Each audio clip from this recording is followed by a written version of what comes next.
I'm going to introduce the name on stage before who you are. Yeah, not a problem. I'm ready, you can start. Okay, thank you. Hi, Kevin. Welcome back. Nice to be back. Long time back. Long time.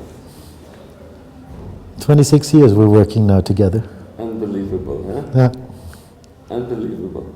We still haven't done the motorcycle trip across the border. That's still open. I think that's still on the agenda. As long as both of us are quite busy, we still have a little bit of time to do that. Yeah. 26 years. 26 years. It is it's not a long time in the history of the American colony, you know. Definitely not. It's only a blink of an eye. Yeah.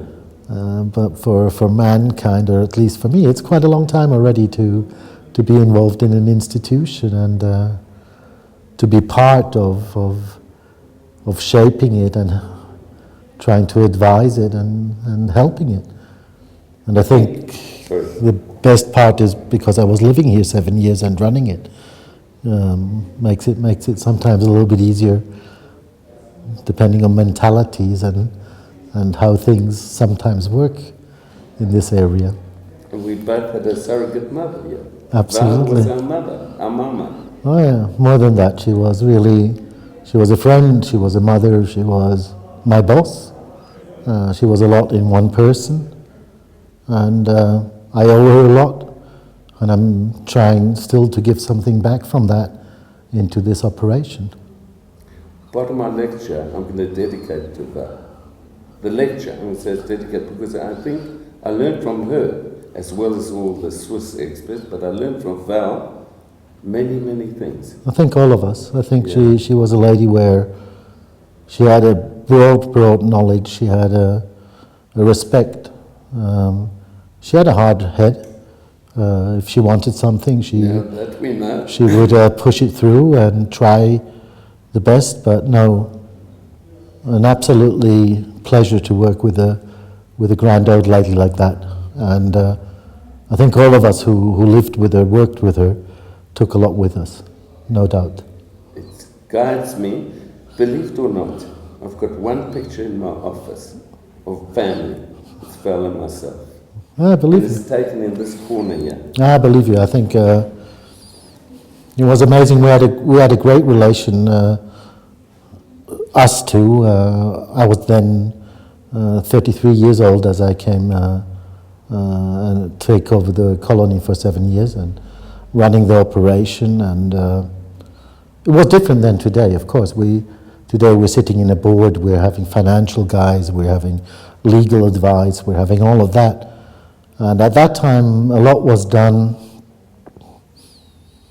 maybe also out of gut feeling, maybe also reacting to political circumstances, what were changing rapidly and constantly, but with the understanding that this place has more to do with an institution than just a hotel.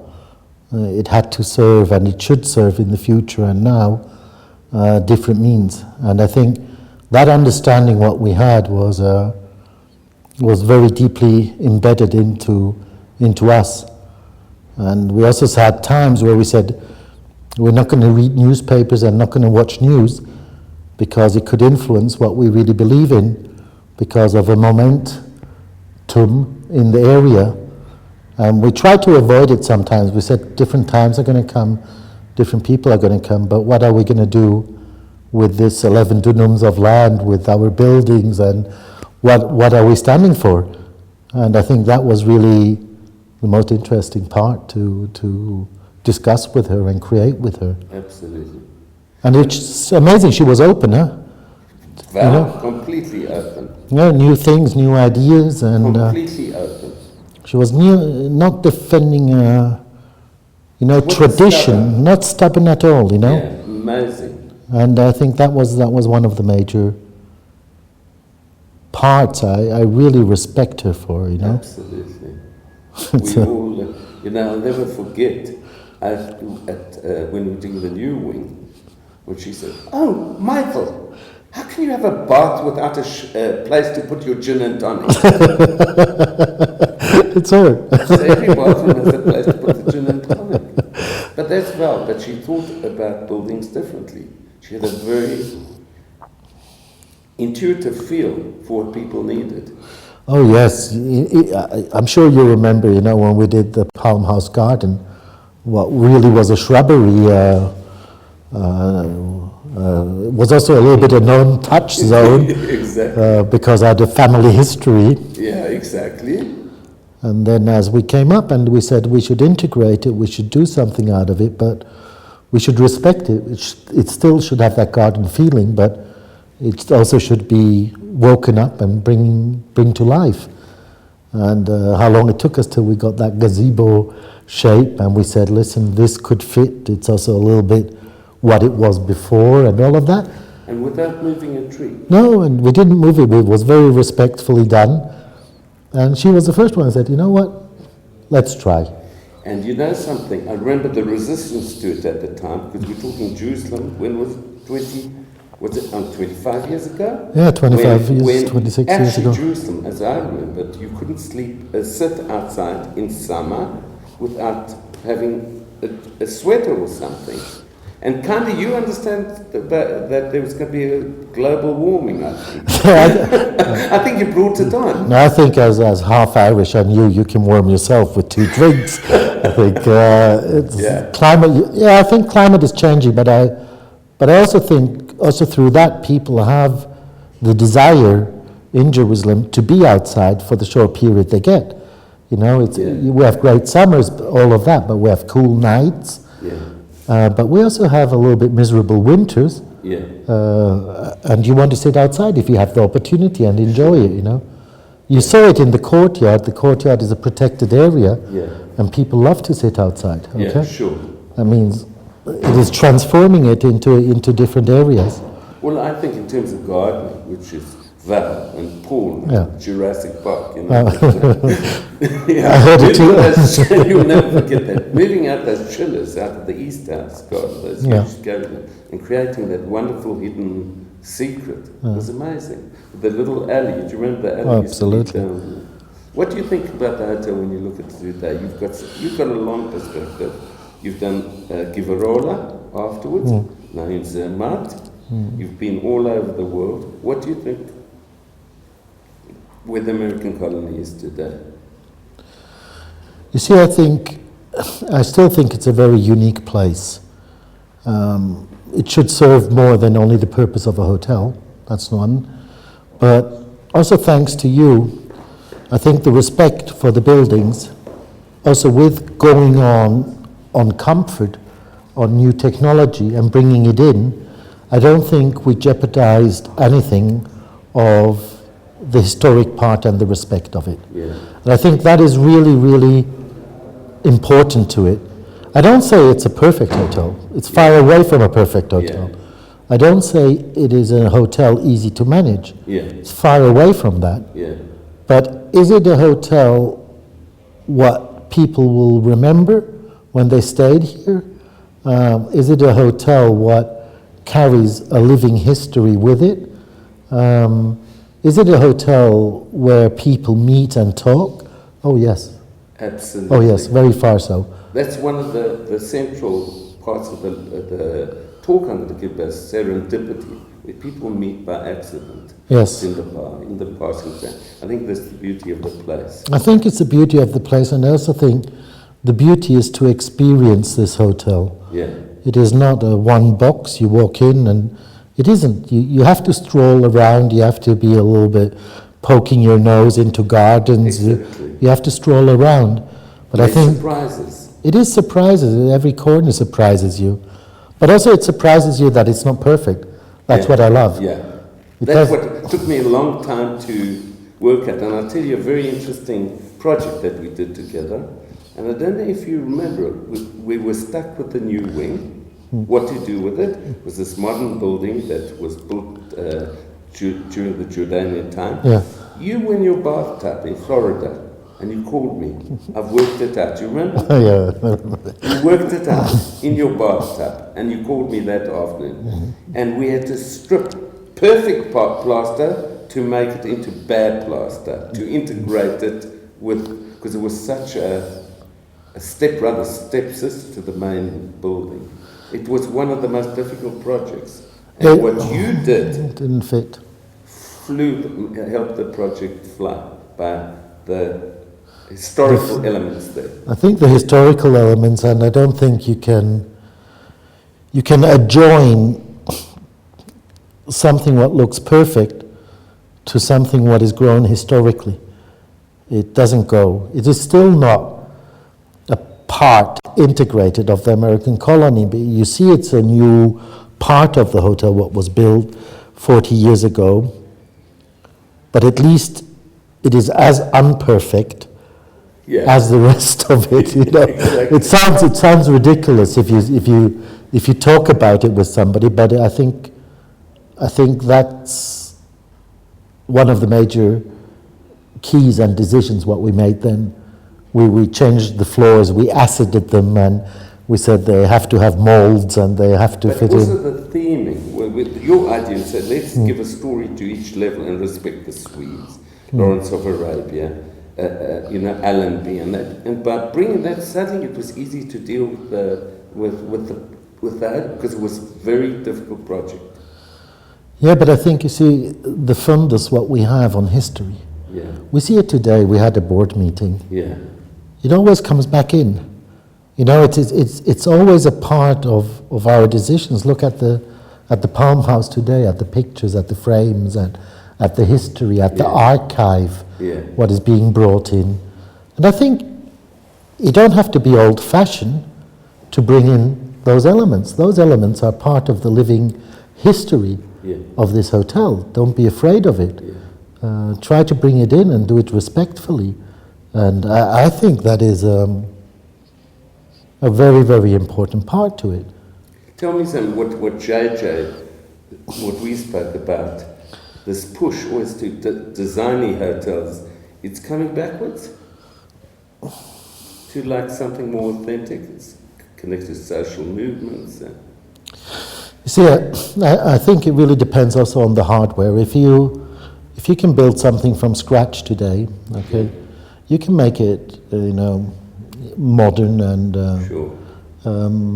that I don't think that is a problem. I think where it can get a little bit tricky is if you say that is a major trend and only that is a major trend, and you want to implement that in existing grown buildings and histories, then I think you get a clash. You can combine old with modern, not a problem.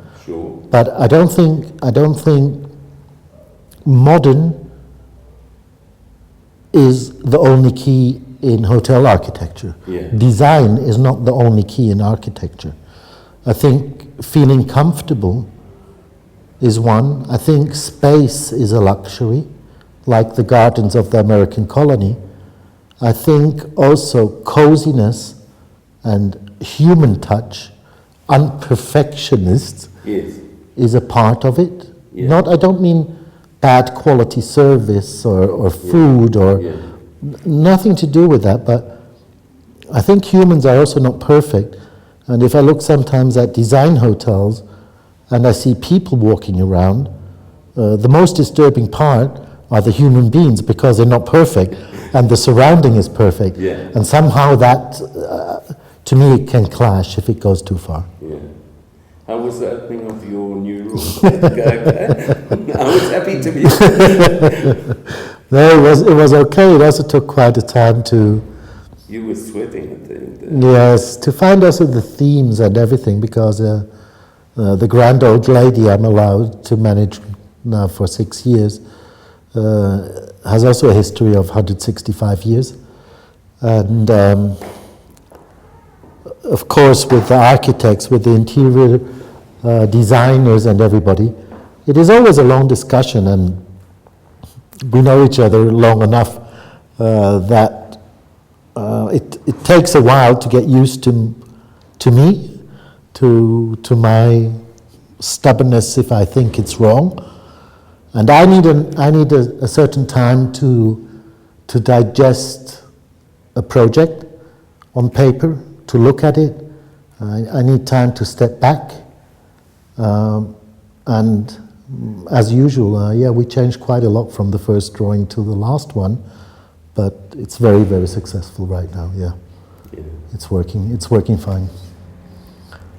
So I'm gonna have to cut this down to 2 or 3 minutes. We cut it down to 30 seconds. But I'm going to use it in other parts because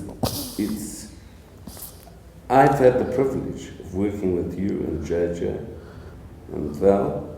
I fell into this by accident, you know. I was walking down the street and I was looking at this building, asking this one guy why he's doing copper guttering the way it had to be done in Kaufman, you know, who was the project manager, and said, come. And I think we did the first thing with the keys at the reception because it was blocking the window. Yes. Thing. And from that, you know.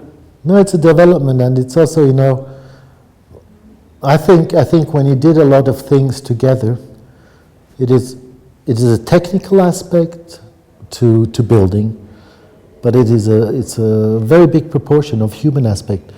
And if teams work together, if teams understand each other and respect each other, you know, I know when you do a drawing and I maybe have a doubt somewhere, I know you don't take it personally.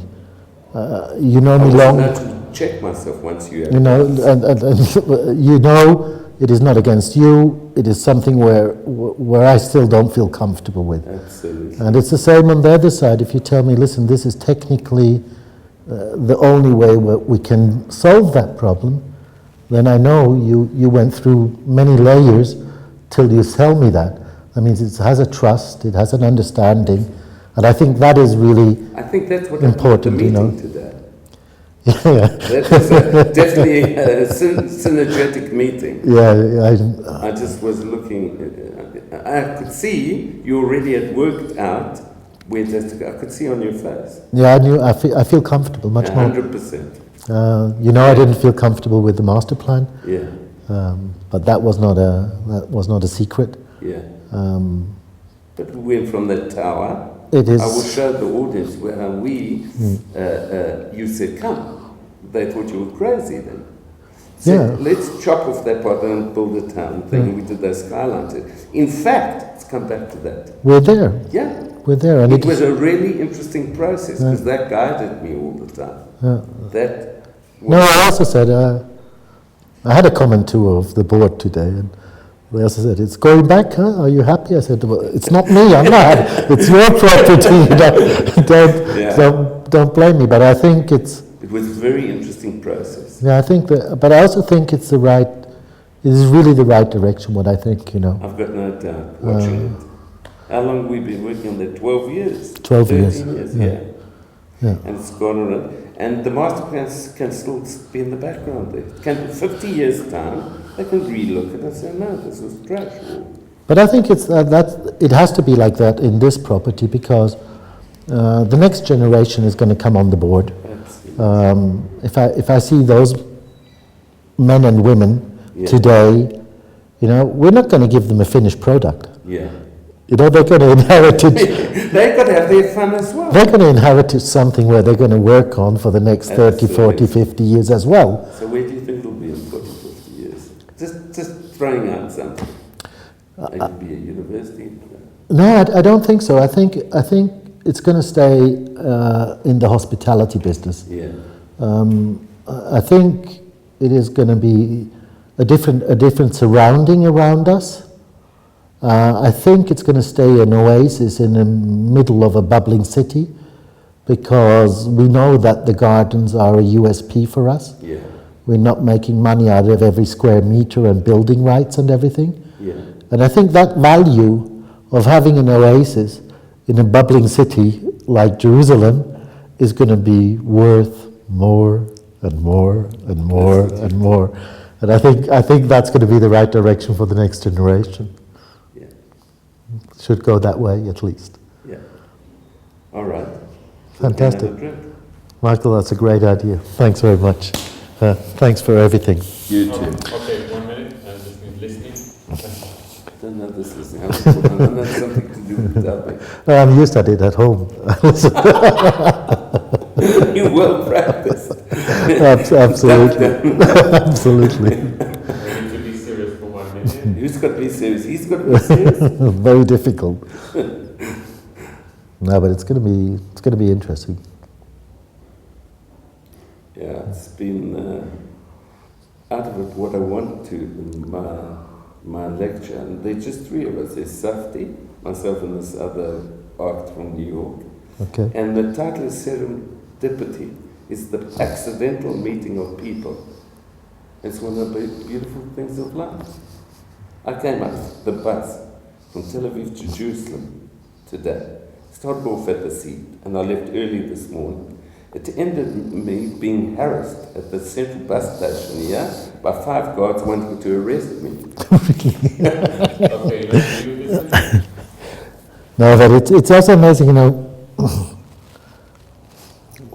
After the telephone call yesterday, where you explained me what you're working on now for the presentation today, I knew exactly what it was, because I knew exactly which layers you're going to talk about and where to go to, and that was amazing. You know, it was really amazing, because that's what I say. If you connect with somebody in your head already, you know mostly the outcome.